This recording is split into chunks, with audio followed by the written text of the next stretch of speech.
पर रामायण देखकर रावण मतलब अरविंद त्रिवेदी बहुत भावुक हुए। क्या? तुझे कैसे पता? हेलो ऐप से। देख, ये है हेलो ऐप। जैसे ही आप हेलो ऐप डाउनलोड करते हो, ऊपर सर्च बार में हेलो ट्रेंड्स मिलेगा, जिसमें सभी ट्रेंडिंग न्यूज, वीडियोस, आर्टिकल्स मिलेंगे। उससे आप डे टू डे इन्फॉर्मेशन से अपडेट रख सकते हैं। ये तो बहुत अच्छा ऐप है। मैं अभी डाउनलोड करके खुद को अपडेट करती हूँ। सास बनी डंडे वाली भूत। शिखा की नई नई शादी हुई थी। उसका मायका और ससुराल दोनों कानपुर में ही थे, इसलिए उससे मिलने उसके भाई अक्सर आते जाते रहते थे। ये बात शिखा की सास मीना को बिल्कुल पसंद नहीं थी। मम्मी जी, आज राहुल भैया आ रहे हैं। कौन? तेरे चाचा का लड़का? जी मम्मी जी। अरे पर वो तो दिल्ली में रहता है ना? हाँ मम्मी जी, उन्हें कल सुबह दिल्ली के लिए निकलना है, तो वो आज मुझसे मिलते हुए कल सुबह यहीं से निकल जाएंगे। हमने तो धर्मशाला खोल रखी है ना। कुछ कहा क्या मम्मी जी? मैंने कहा हाँ हाँ, आने दे तेरे भैया को, जमकर खातिरदारी करेंगे। अब तो कुछ करना ही पड़ेगा, इससे पहले कि मेरा घर धर्मशाला बन जाए। ये कैसी बातें कर रही हो मीना? सच ही तो कह रही हूँ। अभी इसकी शादी को साल भर भी नहीं हुआ और आए दिन इसके घर वाले आ धमकते हैं। अरे तो क्या हुआ, वो इसी शहर में रहते हैं तो हाल चाल लेने आ जाते हैं। इस बार मैं उनका हाल और चाल दोनों ही बिगाड़ दूंगी। अब बहुत हो गया जी। अरे ये कैसी बातें कर रही हो? हे भगवान, बस आप तो देखते जाइए। शाम को राहुल आता है। नमस्ते आंटी, कैसे हैं आप लोग? हम लोग तो ठीक है, तुम कैसे हो बेटा? मैं भी अच्छा ही हूँ आंटी। बस आज रात के बाद नहीं रहोगे। चलिए भैया, मैं आपको हमारा घर दिखाती हूँ। रात में खाने के टेबल पर शिखा, रोहित कहीं दिखाई नहीं दे रहा। जी भैया, वो ऑफिस के काम से बाहर गए हैं, कल शाम तक आएंगे। अच्छा अच्छा। बेटा, क्या तुम भूत प्रेत में मानते हो? नहीं नहीं आंटी जी, पर अचानक आपको ये ख्याल कहाँ से आ गया? पता नहीं क्यों, कभी कभी मुझे लगता है जैसे रात के समय बैठक में कोई घूमता रहता है। ये आप क्या कह रही हैं मम्मी जी? हाँ, तुम लोग घबरा ना जाओ, इसलिए मैंने आज तक इस बारे में कुछ नहीं कहा।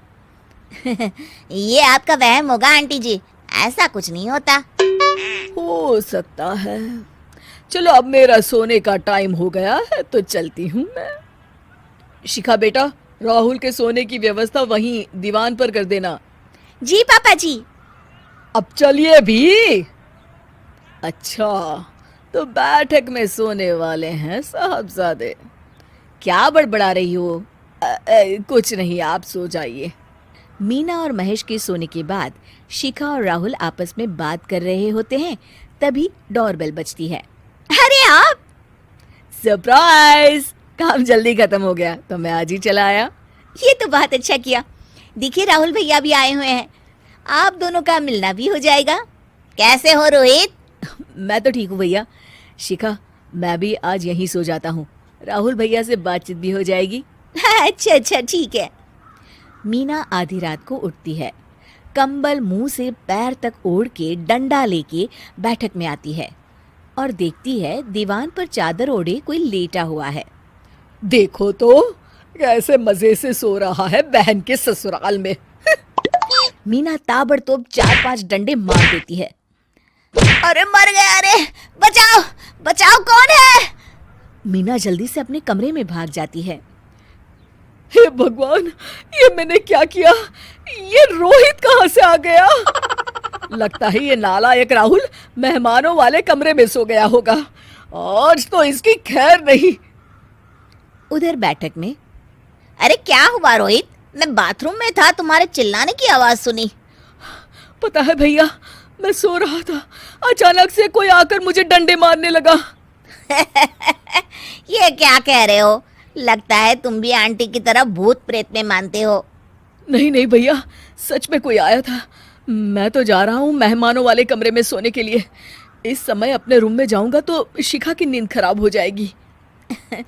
ठीक है भाई, जाओ तुम, जहाँ तुम्हारा भूत डंडा लेके ना आ सके।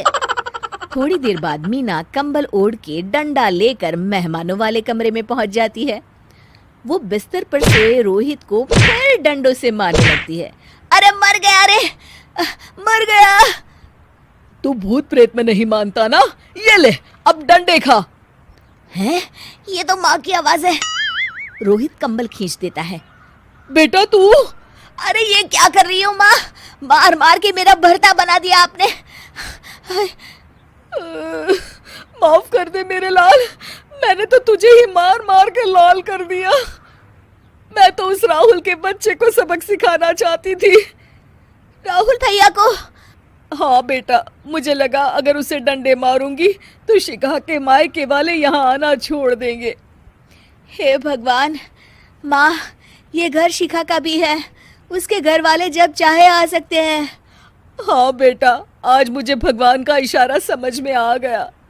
मैं कितना गलत करने चली थी और अपने ही बेटे को चोट पहुंचा दी।